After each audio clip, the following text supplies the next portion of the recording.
Okay जी, तो अब उस कॉन्सेप्ट को आगे लेके चलते हैं जो कल हमने क्लास में शुरू किया था। अब हम कह रहे हैं कि भाई कॉन्सेप्ट ऑफ पीपी कर रहे हैं, जो कि उसका कौन सा कॉन्सेप्ट है, कंटिन्यूड कॉन्सेप्ट है। चलें एग्जाम्पल बनाते हैं। हमने कहा आपने एक पीपी खरीदा, तो आपने कहा भाई प्लांट हो गया सर डेबिट और बैंक हो गया क्रेडिट। अज्यूम करें कितने से भाई, 5 लाख रुपए से। अब आपको एक बात पता है कि ये जो पीपीई है ये यूज होगा, ऐसा है, तो यूज होगा तो मेरे ख्याल से डेप्रिशिएट होगा। तो हम अज्यूम कर रहे हैं कि इसकी यूजफुल लाइफ 5 इयर्स है, इसकी यूजफुल लाइफ। अच्छा देखो, जैसे जैसे हम आगे जाएंगे ऑब्वियसली चीज़ें मुश्किल होंगी, पर जब हमने वो वर्किंग कैपिटल वाले इतने आसानी से समझ लिए तो ये भी आसान हो जाएगा। पर all you need is to focus, सही है।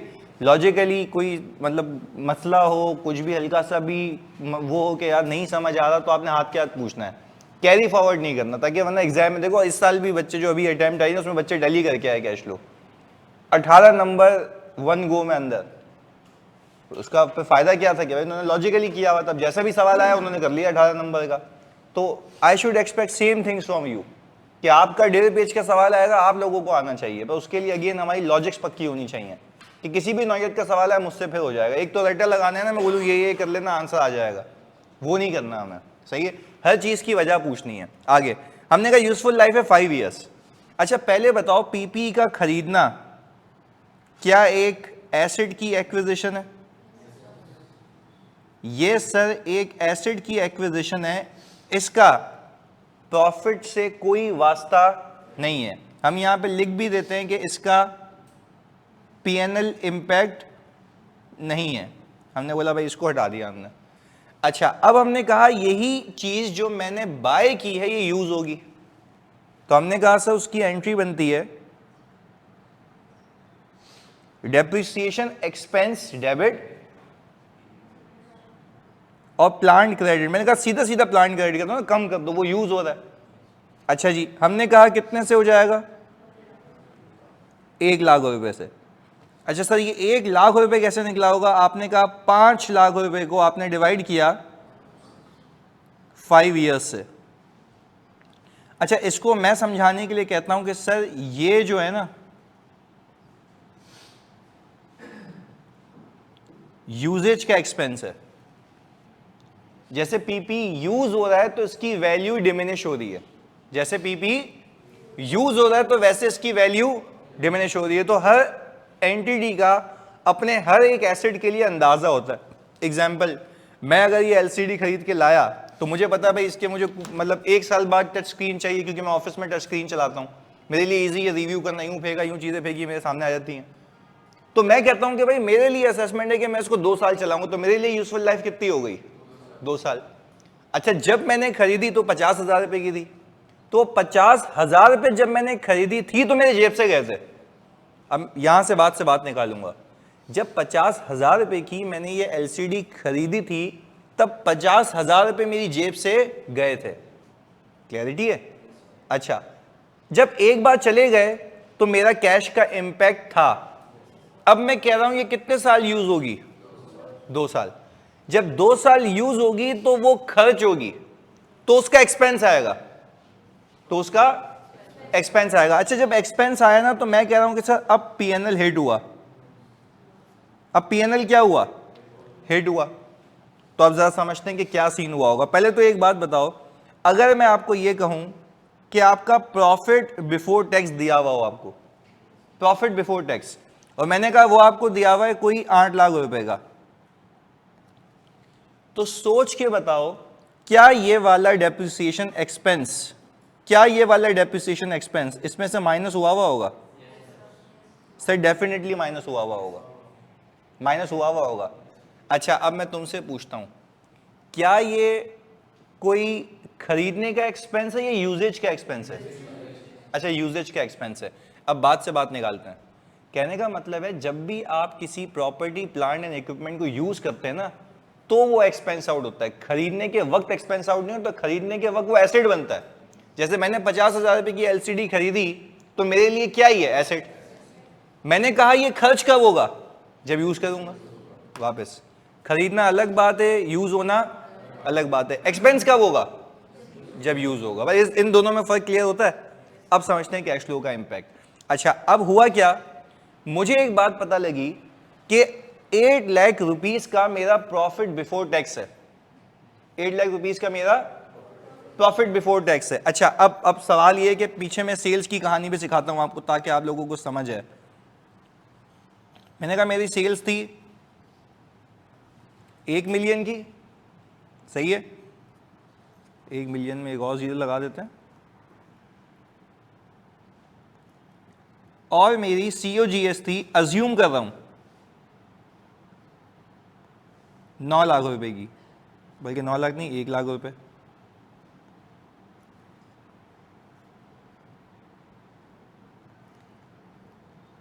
ये क्या आ गया? आप कहें प्रॉफिट फ्रॉम ऑपरेशंस। अच्छा, मैं पूरी कहानी लिंक करके चलूंगा क्योंकि मैं बता रहा हूं पीछे क्या हुआ होगा, क्या चीजें चल के आई होंगी, सारी चीजें। यह आ गया प्रॉफिट फ्रॉम ऑपरेशन। फिर हमने कहा इस प्रॉफिट फ्रॉम ऑपरेशन को कमाने के लिए मैंने अपने पीपी को यूज किया, तो उसका भी तो खर्चा होगा, खरीदने का, यूज करने का। भाई ये एक बारीक लाइन है जो सिखाई है मैंने अभी तुम्हें, यूज करने का। भाई कोई बोले आपको कि भाई आप पैसे कैसे कमा रहे हैं, मैं बोलूंगा भाई मैं इक्विपमेंट यूज कर रहा हूं। कौन कौन से? आईपैड, लैपटॉप्स, स्क्रीन्स, CPU सब यूज कर रहा हूं ना, तो क्या ये खर्चा नहीं है? पर क्या वन टाइम खर्चा है ओवर द पीरियड? क्योंकि फायदा तो ओवर द पीरियड है ना यार, तो ओवर द पीरियड बेनिफिट लूंगा तो वो खर्च होता रहेगा। तो मेरी असेसमेंट थी इस सवाल के अंदर कि जो मैंने प्लांट खरीदा है जिससे मैंने ये ऑपरेशंस की कमाई की है, वो कितना खर्च हो गया 1 साल में? 1 लाख रुपए। ये रहा वापस से, आपने खरीदा कितने का? ये आपका क्या बन गया? Capital asset. क्या बन गया? अच्छा, आप इसको अभी दस्ती एक्सपेंस आउट क्यों नहीं कर रहे? क्योंकि आप कहेंगे सर इससे मैं कमाऊंगा 5 साल, तो यूज करूंगा, तो ये खर्च भी होना चाहिए 5 सालों में। खरीदना अलग बात है, यूज होना अलग बात है। ये हमने बचपन में सीखा हुआ है, बट हम क्लैरिटी आज ले लेते हैं। मैंने कहा कि भाई जैसे मैं आपको बता रहा हूं कि ये अगर मॉनिटर में यूज कर रहा हूं तो ये मुझे 2 साल बेनिफिट देगा, तो अगर मैंने 1 साल की कमाई की वो मेरा होगा प्रॉफिट फ्रॉम ऑपरेशंस। पर क्या उस प्रॉफिट फ्रॉम ऑपरेशंस को कमाने के लिए ये मेरा पीपी भी खर्च हो रहा है? पर क्या पूरा पीपी एक साथ खर्च कर दूं या लाइफ पे? जिस सालों के हिसाब से वो बेनिफिट देगा। अगर 1 साल की कमाई है तो 1 साल का बेनिफिट पीएनएल में चार्ज करो। बात क्लियर है? किसी एसेट की लाइफ 10 साल है तो वो बेनिफिट कितने साल देगा? 10 साल। तो वो खर्च भी कितने सालों में होगा? 10 साल। खरीदना अलग बात है, यूज होना। अब मेरी एग्जांपल में आपने ये पीपीई कितने का खरीदा? 5 लाख रुपए का। क्या ये एक्सपेंस है? नहीं सर, एक्सपेंस तब होगा जब मैं यूज करूंगा, जब मैं कमाऊंगा, तो जितना यूज होगा उतना एक्सपेंस। 1 साल में कितना यूज हुआ?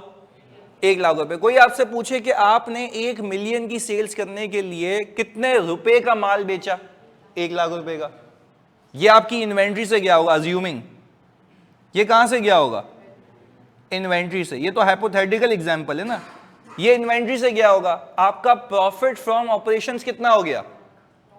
9 लाख रुपए। यानी कोई आपसे बोले बिजनेस से कितना कमाया? 9 लाख रुपए। पर वो कोई आपको बोले बिजनेस से कमाने के लिए क्या कोई और भी खर्च हुआ था कुछ? यस, बोलेंगे पीपी।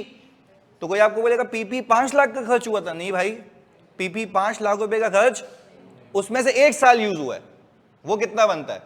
1 लाख रुपए। तो आपके पास यहां पे डेप्रिसिएशन एक्सपेंस कितने का आ रहा होगा? 1 लाख रुपए का। तो हमने कहा ये आपके पास आ गया 8 लाख रुपए, जिसको हम कहते हैं भाई प्रॉफिट बिफोर टैक्स। पहले बताओ पूरी कहानी समझ आई कि बैकएंड पे ये हुआ होगा? ये मैंने पूरी यहां पे रेप्लिकेट कर दिया। क्या ये 8 लाख मैच होता है? यहां तक कोई सवाल? जी नहीं, 5 लाख तो हमने खरीदा एसेट, ये चला गया बैलेंस शीट में। सही है, एक एक करके आपके सवालात के जवाब देते हैं। ये कहां चला गया? बैलेंस शीट में। और आपके पास से पैसे चले गए, और यहां पे नो पीएनएल इंपैक्ट।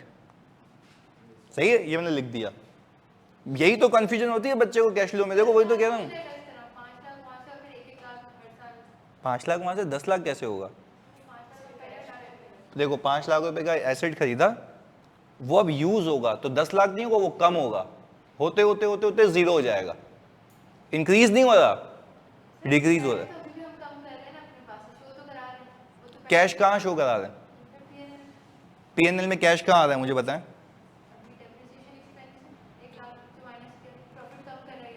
प्रॉफिट कम कर रहा है ना, this is not a cash, this is usage of this amount. Bank तो अलग है ना, पैसे तो जा चुके हैं। अब मैं कह रहा हूं ये जो पैसे गए, क्या मैं उसको वन टाइम 5 लाख रुपए एक्सपेंस के तौर पे बुक कर लूं? जवाब क्या आता है? नो। मैंने कहा मैंने इसको क्या बनाया? एसेट। मैं इसको ओवर द पीरियड यूज करूंगा। तो मैंने कहा 1 साल में कितना यूज होगा? 1 लाख। दूसरे साल में कितना यूज होगा? 2 लाख। तीसरे साल में, चौथे साल में, 5वें साल में 5 लाख। ऐसे करते करते करते करते करते आप ये 5 लाख रुपए जो आज आपकी जेब से गए, उसका बेनिफिट ले लोगे कितने सालों में? 5 सालों में। इसको यूं भी समझो कि आप किसी जगह पे किराए पे रहने गए, आपने 5 सालों का रेंट एडवांस में दे दिया, क्या आपका एक्सपेंस है? क्या है वो? प्रीपेड है ना। एक्सपेंस कब बनेगा? जब रह लेंगे। 1 साल रह लिया, कितना एक्सपेंस? 1 लाख। दूसरे साल रह लिया, कितना एक्सपेंस? 2 लाख। तीसरे साल रह लिया, चौथे साल, 5वें साल। पैसे कब गए थे जेब से? तो पैसे का जाना अलग बात है और उसका खर्च होना अलग बात है। बात क्लियर है? तो ये दोनों एग्जांपल्स मैंने मैच करा दिए आपको। देखो, पैसे का जाना इज अ डिफरेंट थिंग और उसका एक्सपेंस होना इज अ डिफरेंट थिंग।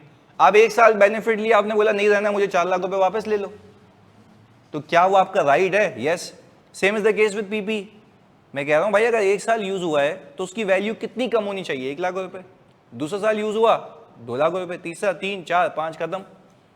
पैसे का जाना अलग बात है, उसका खर्च होना अलग बात है। You need to make difference between these 2 things. Clarity है? कोई सवाल? पक्का? ओके जी। ऑनलाइन वालों पहले बताओ यहां तक क्लियर है? जल्दी भाई, सारे बच्चे प्लीज। ओके, अब वापस से आते हैं एग्जाम्पल पे। मैंने कहा आपने पूरा साल किया क्या? आपने 1 लाख रुपए का माल खरीदा होगा, 1 लाख रुपए का। तो आपने इन्वेंट्री डेबिट की होगी। अब मैं रिप्रोड्यूस नहीं कर रहा क्योंकि इतना तो सिखा चुका हूं ना, वापस लंबी करके। क्या इन्वेंट्री डेबिट की होगी और कैश, अज्यूमिंग कैश पे खरीदा है, अज्यूमिंग। देखो फिर ये नहीं रिपीट करवाना मैं क्योंकि इतना डिटेल में करवा चुका हूं। इन्वेंट्री डेबिट की होगी, कैश। जल्दी से तुम लोग बताओ, इन्वेंट्री डेबिट करके कैश को जो क्रेडिट किया होगा ये एसेट है? यस। एसेट अभी तक एक्सपेंस, पर बाखुदा कैश जा चुका है, कैश जा चुका है। ये हमें बात समझ आनी चाहिए। दूसरा सुनो, इस 1 लाख रुपए की इन्वेंट्री को तुमने 10 लाख रुपए में बेचा, अजम्पशन। तो आपने एंट्री क्या बनाई होगी? Cash debit, sales credit, cash debit, sales credit. यहां तक क्लैरिटी है? अच्छा जी, कैश आ गया कितने का? 1 मिलियन। और कमाई भी कितनी? 1 मिलियन। अभी तक मानते हो मेरे बच्चों, प्लीज सुनना फोकस के साथ, अभी तक मानते हो कि आपके पास net cash inflow from operation 9 lakh रुपए ही है? यहां पे एंट्री बना भी लेते हैं ना, ये रही ना आप लोगों के लिए। हमने कहा पहले तो हो गया कैश डेबिट, सेल्स क्रेडिट कितने से बच्चों? 1 मिलियन से। यानी जितनी कमाई है उतना कैश भी है, कोई रिसीवेबल नहीं है। होता भी तो मुझे कोई टेंशन नहीं है, मुझे आता है उसको सेट करना, कि माइनस करते ना इंक्रीज इन रिसीवेबल। पैसे नहीं आए तो नहीं आए, कमाई हो गई, पैसे। हम कह रहे हैं यहां पे कमाई भी हो गई, पैसे भी आ गए, वो तो हमने सीखा हुआ है। आगे फिर हमने कहा आपने इससे पहले इन्वेंट्री डेबिट की होगी और कैश कितने से? 1 लाख रुपए से। फिर आपने एक और एंट्री बनाई होगी और इन्वेंट्री क्रेडिट कितने से? 1 लाख रुपए से। अच्छा, क्या आप ये बात मानते हैं कि आपके ऑपरेशंस की कमाई कितनी है? 9 लाख रुपए। पैसे भी कितने आए? 9 लाख रुपए। कहां से? ऑपरेशन से। यहां तक हम साथ हैं? पक्की बात है? चलें जी, वेरी गुड। अच्छा भाई, अब ये कह रहे हैं सही है, ज्यादा वीडियो लैग हो रही है। भाईजान बाकी सबकी वीडियो सही चल रही है, सिर्फ इसी की लैग हो रही है। 100 MB के इंटरनेट पे भी अगर लैग हो रही तो लानत है। हाँ जी, जल्दी बताएं। सही है ना? यानी तुम्हारे नेट का मसला है ना। इधर वापस से रिपीट करता हूं, इन्वेंट्री खरीदी कितने की? 1 लाख रुपए की। बेची कितने की? 1 मिलियन की, 10 लाख रुपए की। तो आपने कहा जो 1 लाख रुपए की आपने इन्वेंट्री खरीदी थी वो कैश पे खरीदी, तो जितने का एक्सपेंस है उतना ही कैश आउटफ्लो है। 1 लाख रुपए जेब से चलेगा, एक्सपेंस के तौर पे भी चार्ज। क्या कुछ ऐसा सीन है इसमें कि खरीदी ज्यादा बेची कम? होता तो वो भी माइनस करवा देते, तो बोलते कि भाई ये मजीद खरीदी है जो कि चार्ज नहीं हुई। वो भी याद है कॉन्सेप्ट? आगे फिर मैंने कहा कि भाई ये जो 1 लाख रुपए की इन्वेंट्री 10 लाख रुपए में बेची है, तो उसकी एंट्री क्या बनाई? Cash debit sales credit. तो मैंने कहा ऑल ऑफ अ सडन देखो तुम सारी चीजें ये बता रही हैं तुम्हें कि तुम्हारे पास ऑपरेशंस में सेल्स का पैसा 1 मिलियन आया और सेल्स भी 1 मिलियन की है, तो जितना कैश है उतनी कमाई है, कोई फर्क नहीं है।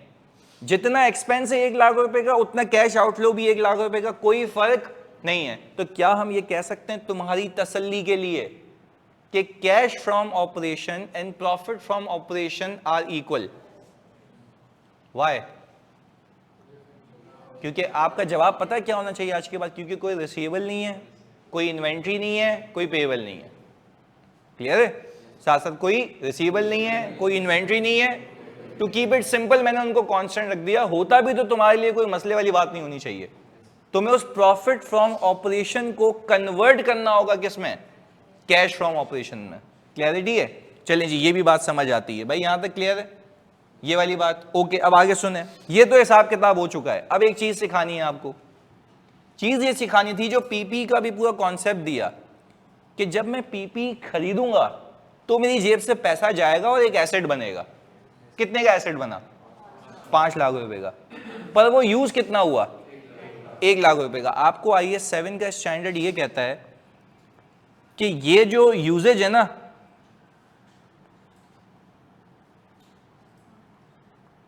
ये एक नॉन कैश एक्सपेंस है। यानी इसके लिए जो आपने पेमेंट की थी वो तो वन टाइम की थी ना, वो कितनी थी? 5 लाख रुपए।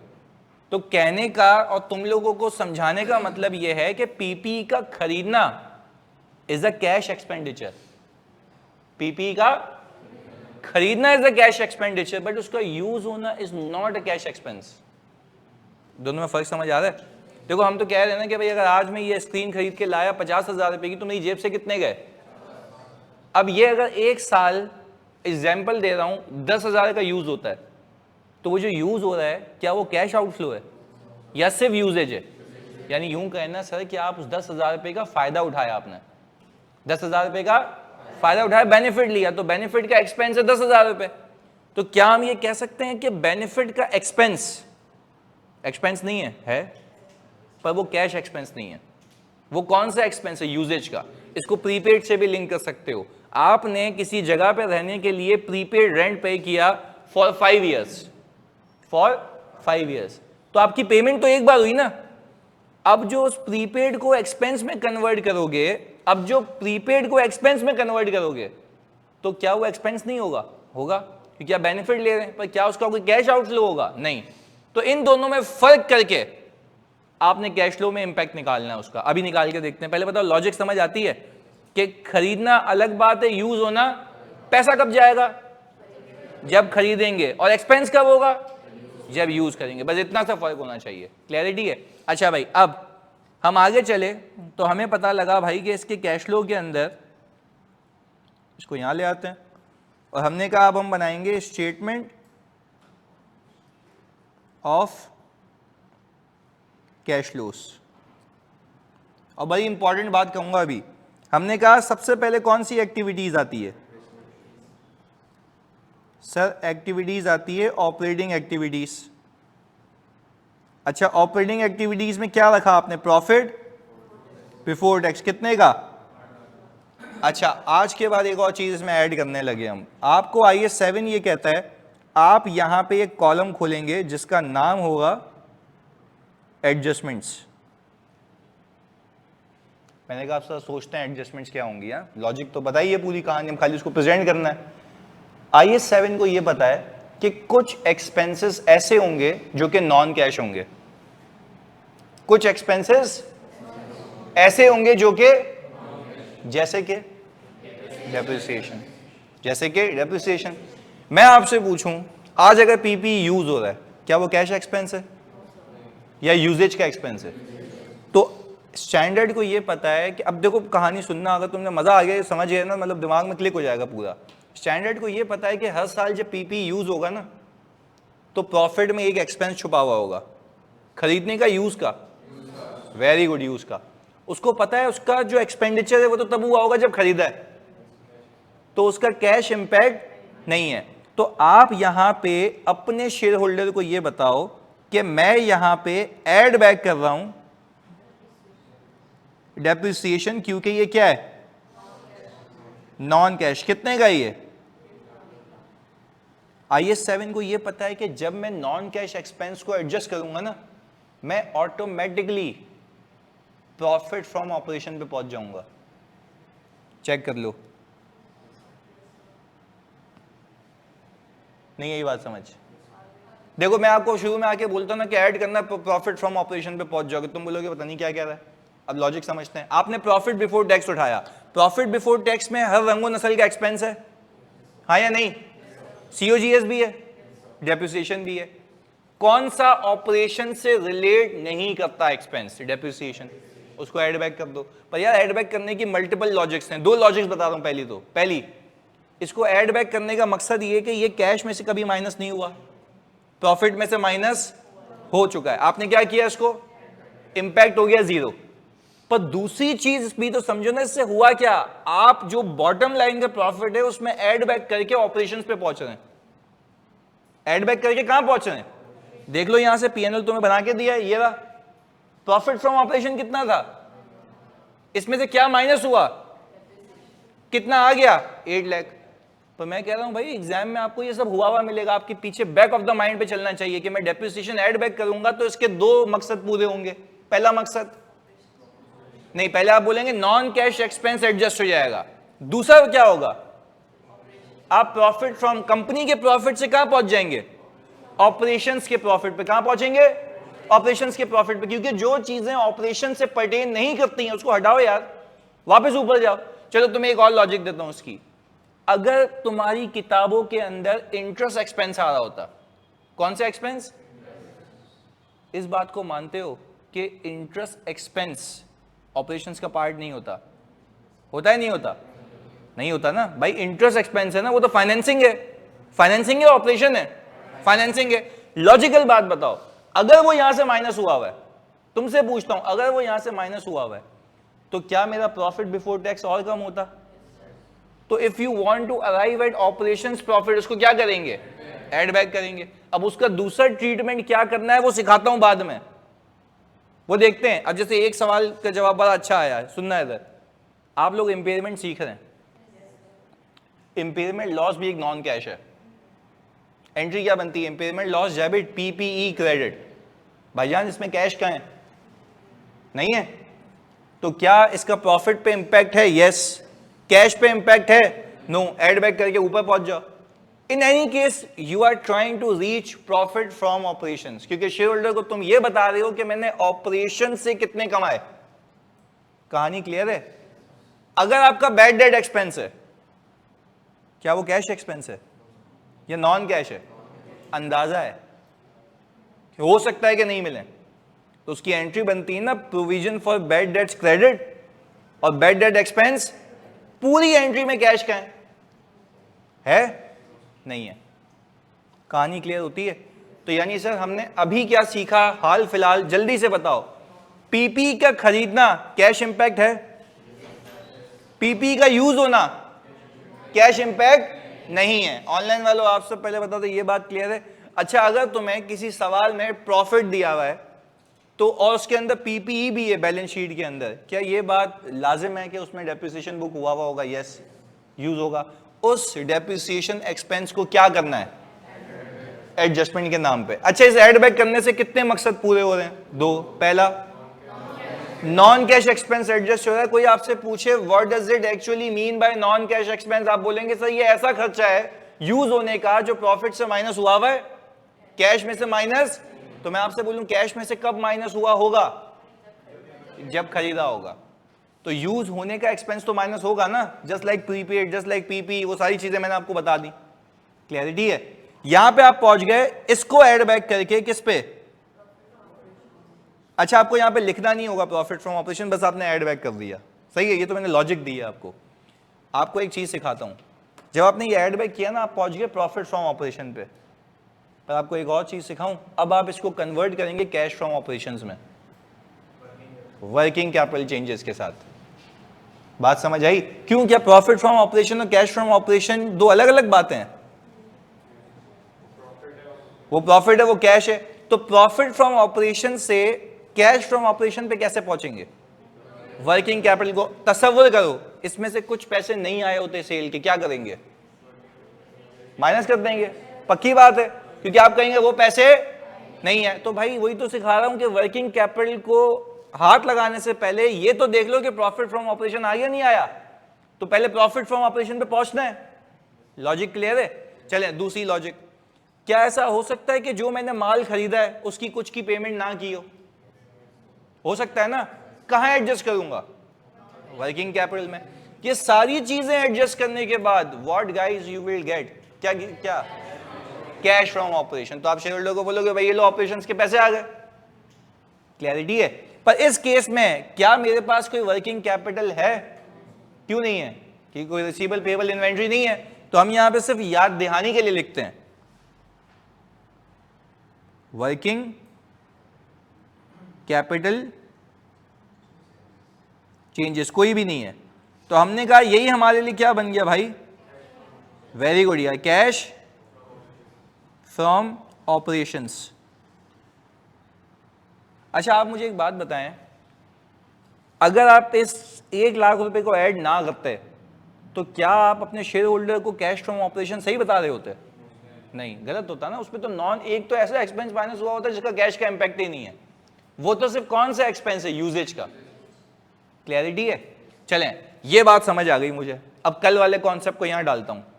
आपने अपने शेयर होल्डर को बताया भाईजान ये है कैश फ्रॉम ऑपरेशन आपके लिए, उसने बोला वेरी गुड, 9 लाख रुपए दो मेरे जो साल हैं। उसने बोला भाईजान आपने पीपी भी खरीदा है? नहीं खरीदा। कितने का?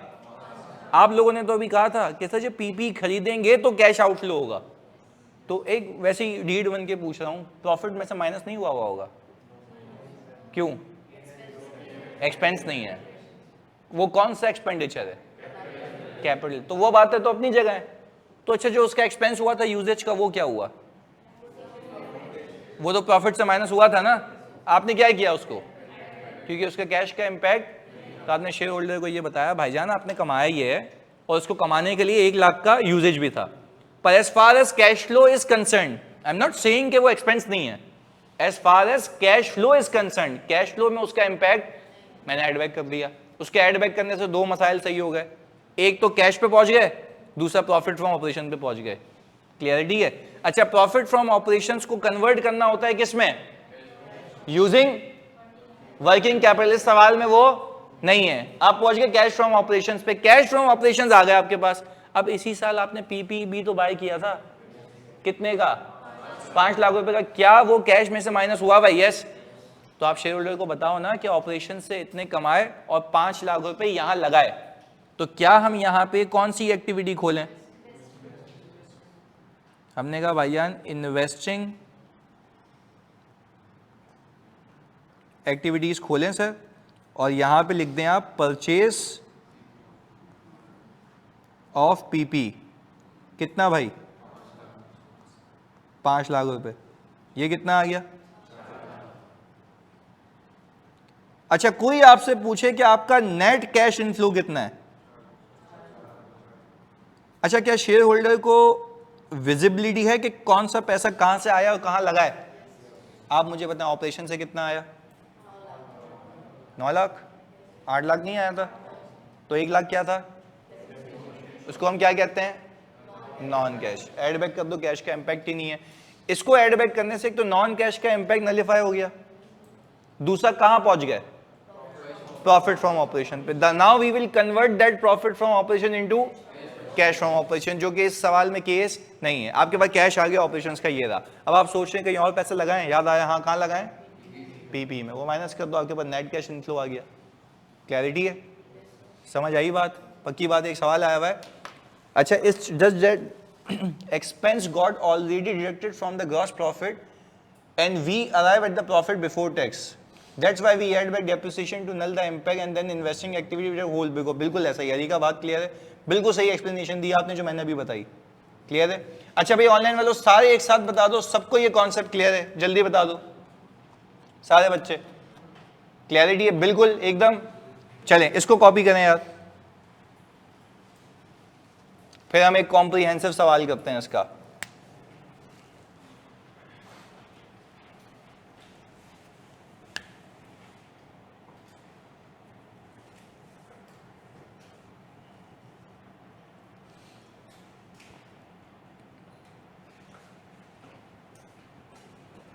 देखो अख्तर ने एक सवाल अच्छा पूछा सर, पेपर में ऐसा हो सकता है कि वो इम्पेयरमेंट की पूरी वर्किंग बनवाए हमसे, जैसे नहीं यार फ्यूचर कैश फ्लोज निकालते हैं, तो मेरी जो बुक आएगी ना अभी उसमें सवालात में ये भी है, इम्पेयरमेंट भी होगा, बैड डेट भी होगा, इन्वेस्टमेंट प्रॉपर्टी भी होगा, हर स्टैंडर्ड को मैंने क्या किया हुआ है, लिंक किया हुआ है, तो वो भी हम करेंगे ना आगे, बिल्कुल हो सकता है, सब लिंक्ड आएगा।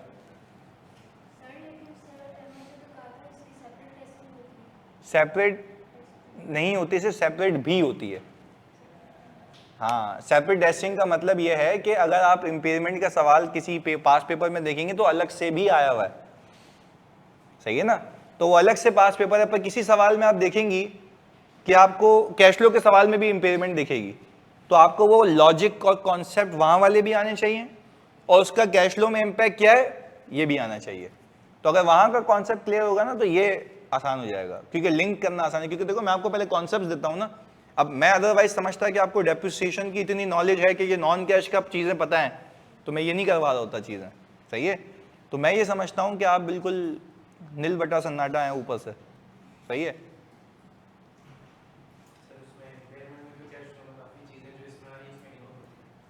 इसमें आ रही है उसमें नहीं, वहां पे वो इग्नोर होती है कि जो पास्ट रिसीवेबल्स हैं वो नहीं आते। नहीं, दो चीजों को मिक्स कर रहे हो ना। इम्पेयरमेंट के अंदर जो पास्ट रिसीवेबल्स होते हैं ना, वो आप अपने कैश फ्लो में नहीं लेते हो। क्यों? क्योंकि आप बोलते हो अब जो जिस हालत में पीपी है वो मुझे क्या कमा के देगा। ओवरहॉलिंग के खर्चे नहीं लेते हो, टैक्सेशन नहीं लेते हो, इंटरेस्ट नहीं लेते हो, सारी चीजें है ना, ये सारी चीजें मुझे पता है। अब कहने का मतलब ये है कि पीपीई की वैल्यू निकालने के लिए, वैल्यू इन यूज के लिए कंसिडरेशंस अलग हैं, वो अपनी जगह है।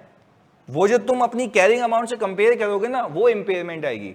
ये तो रिसीवेबल्स एज ऑफ के हैं, बोलता है इस एज ऑफ के रिसीवेबल को उस कैश फ्लो की प्रोजेक्शन में नहीं लेना। तो आज तुम कैश फ्लो कब बना रहे हो? अभी ये वाला कैश फ्लो तो अभी बना रहे हो ना, वो कौन से कैश फ्लोज हैं? फ्यूचर है, तो वो फ्यूचर में मना कर रहा है, और यही वाले मना कर रहा है कि इसको आगे नहीं लेके जाना। बात समझ आ रही है? तो ये तो वैल्यूएशन है। बहुत है बुक के क्वेश्चंस। आपको मैंने अभी मजे की बात बताऊं, एक भी बुक का क्वेश्चन नहीं कराया अपनी। मैं खुद इलस्ट्रेशन तुम्हारे सामने बनाता हूं ना बैठे बैठे। बुक में कोई इसके 40-45 सवाल होंगे, वो कर लेना सारे 40-45 सवाल प्रैक्टिस, सही है। उसके वीडियो सोल्यूशंस भी सारे डाल दूंगा तुम लोगों के लिए, तो करते रहो जितनी प्रैक्टिस करनी है। क्योंकि मैंने अभी तक तो मुझे याद आ रहा है मैंने कोई भी बुक का सवाल यूज नहीं किया। मैं अभी आता हूँ तुम्हारे सामने, यहीं भी बैठे बैठे बनाता हूँ सवाल, हो तुम कर लेते हो उसको, तो मोर देन इनफ प्रैक्टिस है। 45 सवाल जब वो खत्म करोगे तो आना के और दे दें, तो मुझे पता है तुमसे नहीं होंगे खत्म, सही है। अच्छा जल्दी बताते हैं, एक बच्चे ने सवाल किया है, तुम लोग सोच के बताना कि सर अगर एसेट के अंदर एडिशनल कैपिटल एक्सपेंडिचर जिससे उसकी लाइफ, उसकी एफिशिएंसी बढ़े है, तो उसकी एंट्री क्या होती है? प्लांट डेबिट या एसेट डेबिट और कैश। तो उसका भी जो सलूक है वो यही होगा ना, जैसे कैपिटल एक्सपेंडिचर किया है, जैसे ये 5 लाख माइनस किया, वो भी माइनस होगा। वो भी क्यों माइनस होगा? क्योंकि वो भी कैपिटल एक्सपेंडिचर है, उसका भी प्रॉफिट पे कोई इंपैक्ट नहीं है। तो वैसे ही सोचना है आपने, खाली आपने अपनी कॉमन सेंस को अवेयर रखना है, तो इतना सा फर्क है, सही है। स्क्रॉल करूं?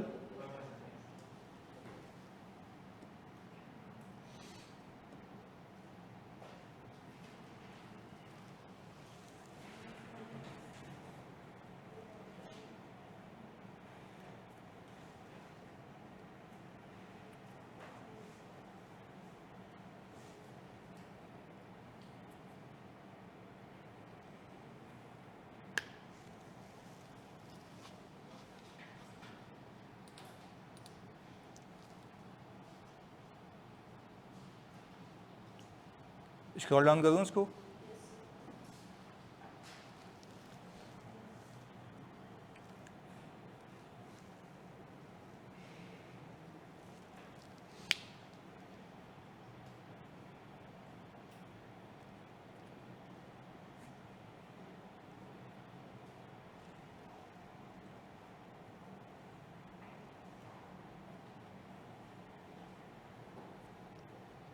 आप पूछ रहे हैं सर डिक्रीज इन इन्वेंट्री की नेट अमाउंट से उसको ऐड बैक क्यों करते हैं? अच्छा अभी बता देता हूं। देखिए भाई सवाल का जवाब दें। जब इन्वेंट्री डिक्रीज होती है तो ये पूछ रही है कि सर हम ऐड बैक क्यों करते हैं? क्योंकि हम कहते हैं कि पिछले साल की इन्वेंट्री जो खरीदी गई थी यूज कब हो रही है, जिसका इस साल के कैश फ्लो पे कोई इंपैक्ट, हम क्या करते हैं उसको ऐड बैक। क्योंकि वो COGS में तो चार्ज हो जाती है ना, तो उसका क्या कोई कैश इंपैक्ट होता है? नहीं, तो हम उसको क्या कर लेते हैं ऐड बैक। क्लियर है, हो रहा है ना बात? क्लियर है?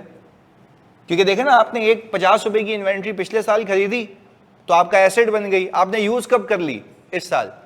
तो फॉर द ईयर बनता है ना कैश फ्लो, तो इस साल के कॉस्ट ऑफ सेल्स में एज एन एक्सपेंस वो 50 तो चार्ज हो गया, जबकि उसका कोई कैश आउटफ्लो नहीं है, तो आप इसलिए उसको ऐड बैक कर लेते हैं। क्योंकि आप बताते हैं अपने ऑपरेशंस में अपने शेयर होल्डर को कि ये कोई बिजनेस का पैसा गया ही नहीं है, क्योंकि ये पैसा गया कब था?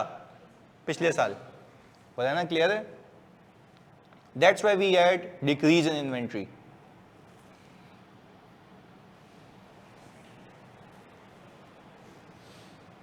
हाँ जी, ये डन हो गया।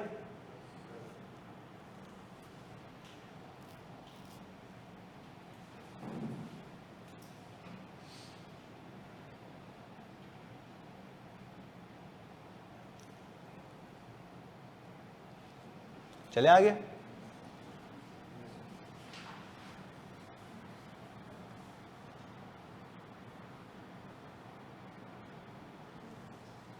ये मैंने तुम लोगों के लिए बनाया था रात को।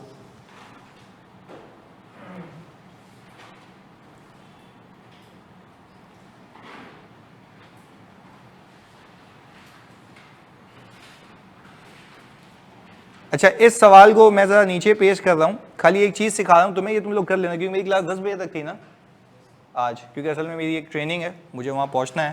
मैं खाली तुम्हें ये बता देता हूं, आप लोगों ने बचपन में ये बनाया है अपना जनरल लेजर? कसम खाओ बनाया है ना? ये ऐसे ही बोल रहे हो, इधर बनाया है, चलो सही है। आपने कहा सर आपने बचपन में ये बनाया है, सही है। तो हमने कहा कि भाई ये आ गया प्रॉपर्टी, प्लांट एंड इक्विपमेंट। अच्छा, मैं सिर्फ समझाने के लिए कह रहा हूं, ओपनिंग आप अज्यूम करें ना, ये एग्जाम्पल है, क्योंकि नीचे वाले से इसको रिलेट नहीं करना, ये सिर्फ अलग से एग्जाम्पल है। ओपनिंग आप समझें आपके पास पीपी मौजूद था 1.2 मिलियन का, सही है। आपने इस साल मजीद परचेस किया मेरी वाली एग्जाम्पल में पीछे, या ओपनिंग जीरो रखते हैं, क्योंकि हमारी एग्जाम्पल में समझ रहे हैं ओपनिंग जीरो है। अच्छा, आपने जब पीपी परचेस किया तो आपने एंट्री क्या बनाई? प्लांट, डेबिट और कैश क्रेडिट।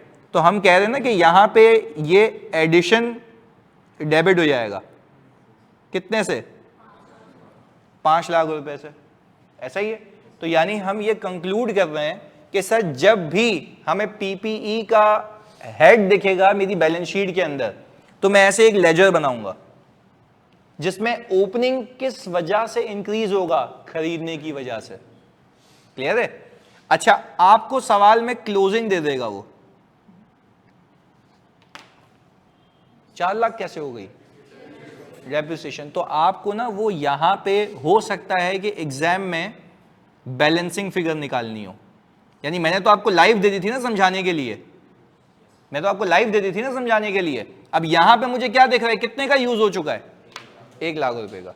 अच्छा, उलट भी कर सकता है, ओपनिंग क्लोजिंग दे देगा, आपको बोलेगा इतना यूज हुआ है।